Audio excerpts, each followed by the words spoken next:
ஒரு பக்தனுடைய விசுவாச வார்த்தை. அவர் அப்படி சொல்லி ஆண்டவரை துதித்ததுனால கர்த்தர் எல்லாவற்றையும் அவருக்காக செய்து முடித்தார். தாவீது என்ற ஒரு பக்தனுக்கு நீங்களும் சொன்னீங்கன்னா, கர்த்தர் எனக்காக யாவற்றை செய்து முடிப்பார்.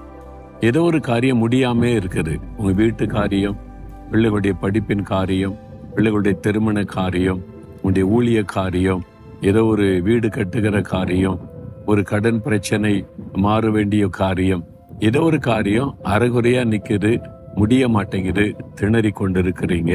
பல முயற்சி பண்றீங்க, பல ஆள்கிட்ட போறீங்க, ஒன்றும் நடக்க மாட்டேங்குதுன்னு கலங்குறீங்க. இது எப்பதான் முடியும்னு நினைக்கிறீங்க. கர்த்தர் உங்களுக்காக யாவற்றை செய்து முடிப்பார்.